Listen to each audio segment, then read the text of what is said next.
Ano bang ikinamatay ng mama mo? Ano? Para marinig ng viewers natin na ano bang nangyari talaga.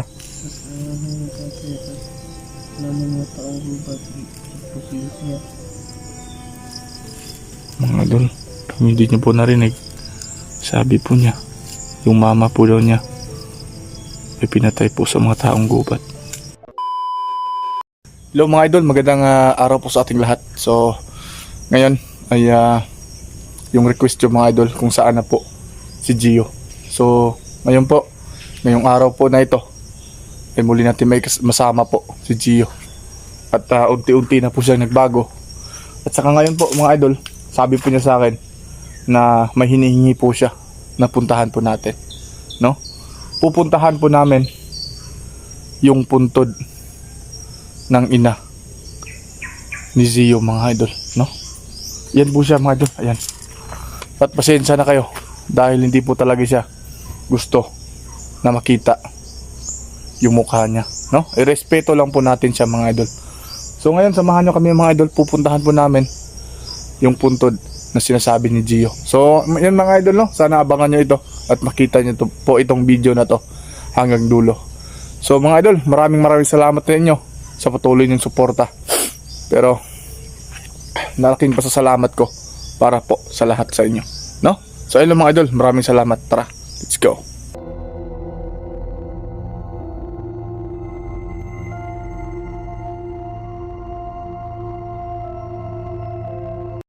So mga idol, ayan.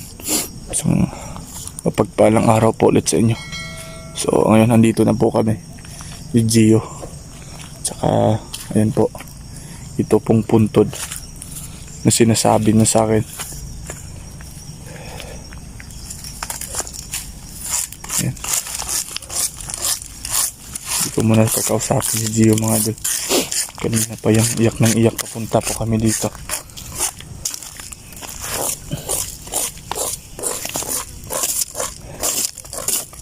Saan ay silid dire, Gio?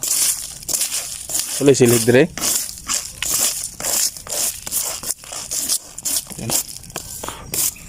Ito mga idol para matanggal yung ano.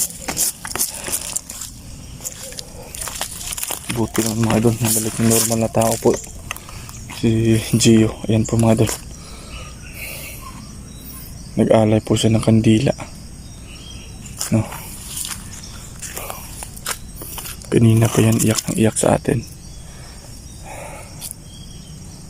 Ayan.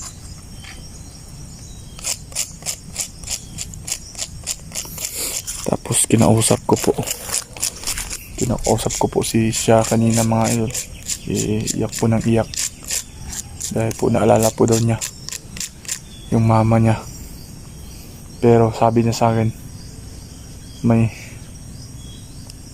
tiyahin po daw siya mga idol na hindi po kalayuan dito sa lugar na to. So ngayon tayo lang po natin na kausapin siya kung bakit namatay yung mama niya, no?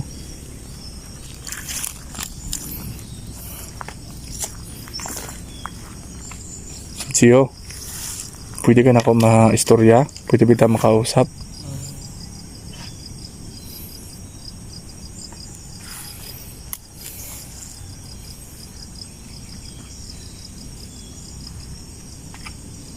Hindi na pa yan iyak ng iyak mga idol eh.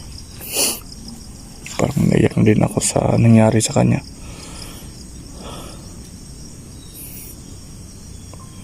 Parang bata pa to mga idol eh. Yun, no? Buti na lang naging normal na tao ito.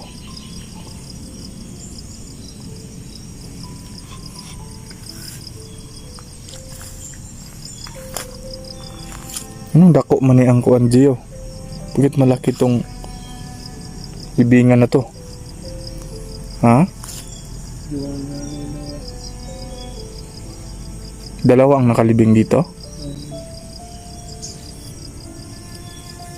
Ano bang ikinamatay ng mama mo?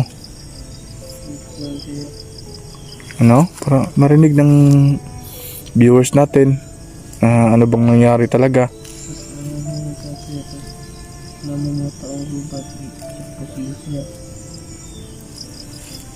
mga idol. Hindi niyo po narinig.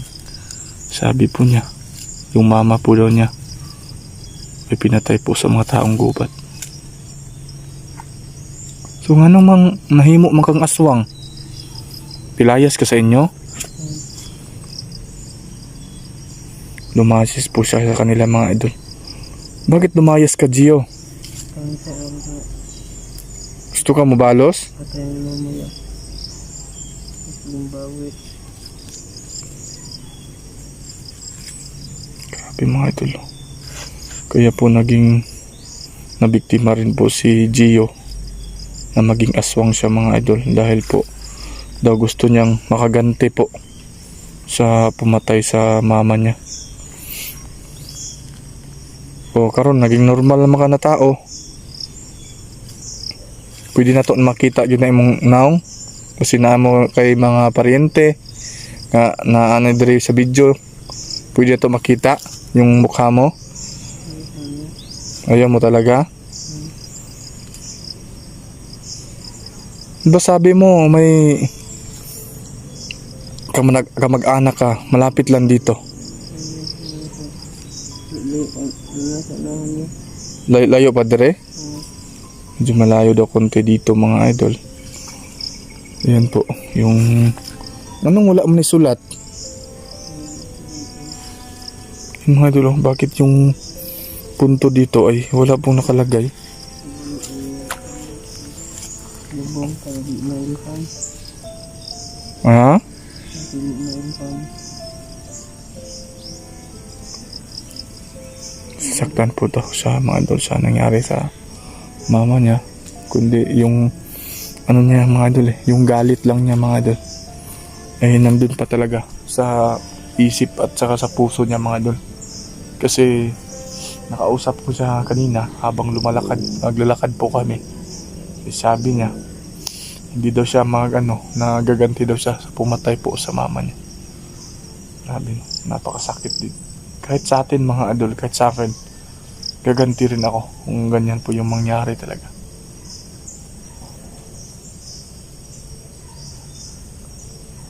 At yung previous vlog po natin mga idol, kung nakita nyo po yun, yung hinahabol po tayo ng ita at saka may nakita tayo. So ngayon, malalaman nyo, marinig nyo, kasi kakausapin natin si Gio. Bakit may manananggal doon na nakita po natin? Gio, magsulti ka sa ilahag tinuod ha, kanong na may manananggal itong balaya. Bakit may nananggal doon na araw man yun? Kilala mo ba yun? Ha? Kauban ninyo to? Hinabol ako ng itak nung kasama ng manananggal. Lapit lang. Ang nagbantay sa manananggal, lalaki. Tingala mo ko, duha naman kabuok ang nagukod na ko. Aswang tong isa. Ito mo.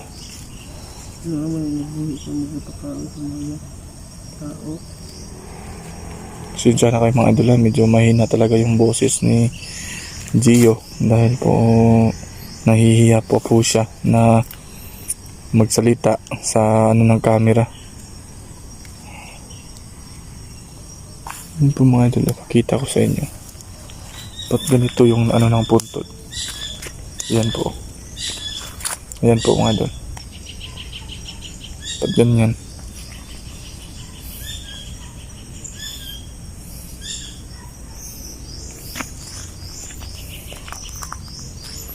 At saka mga idol, si Dudong po mga idol, hindi po natin naisama dahil po sumasakit po yung tiyan niya. Pero gusto talaga ni Dudong na magkasama sila ni Gio na pumunta dito. Baka susunod na lang po mga idol, kasi sumasakit po daw yung tiyan niya. Ngayon uuwi kami at tatutungin natin mga idol si Dudong kung totoo ba yung sinasabi ni Gio sa atin. Gio, mauli ta karon no? Kay naabtan tag-ulan. Sige lang. Importante, wala na ng pagdumot. Yung ano, sa pumatay sa mama mo. Importante.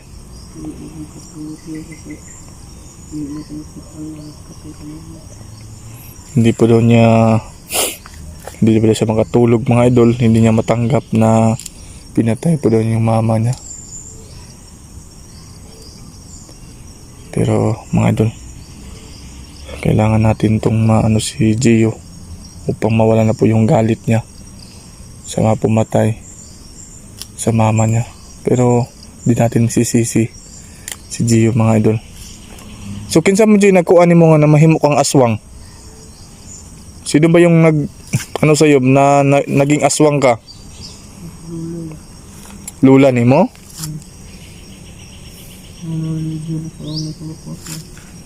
Pinakain ka ng anong ipinakain din sa lula mo sa'yo? Pero patay na yung lula.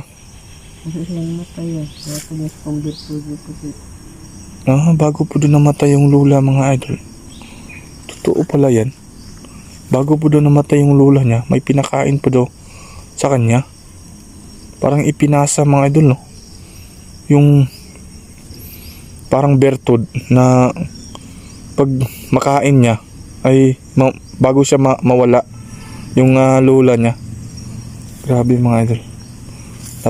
Yung saklap din yung nangyari no. Buti na lang ay hindi natin siya napatay si Gio para malaman natin kung bakit siya ganon, bakit siya nagalit, ganyan. So karon, muli ta karon. Kay basin ugma mobalik ta dire kauban si imong igsuon si Dudong.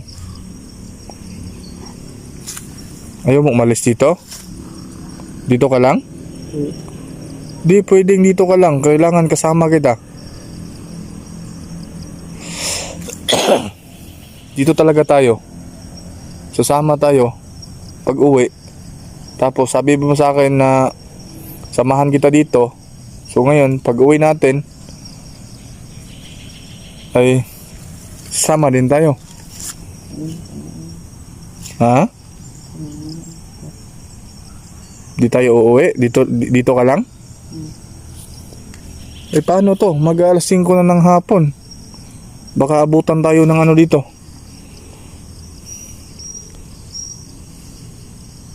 Gabi. So mga idol, dito sasakamahan ko muna siya hanggang magdilim.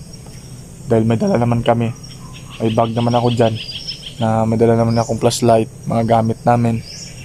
Saka ano mga idol no? Kasi kawawa talaga si Gio mga idol sa nangyari po sa kanya. So irespeto natin siya ngayong gabi na masama at makita niya yung puntod ng mama po niya. So mga idol, abangan nyo po itong susunod na video natin no? Nakakasakit mga idol sa damdamin no? Na ganun pala ang nangyari. Grabe, parang kung ako lang sa kanya, parang hindi talaga ako matanggap na yung pumatay po sa mama niya ay hindi niya magantihan no? Maraming salamat sa inyo mga idol. Sana po ay hindi po kayo magsawa na suportaan, makita po itong video na to at ma-share po sa iba no? So ayun lang mga idol, sana mag-ingat po kayo at dito muna kami no? So ayun lang, maraming salamat.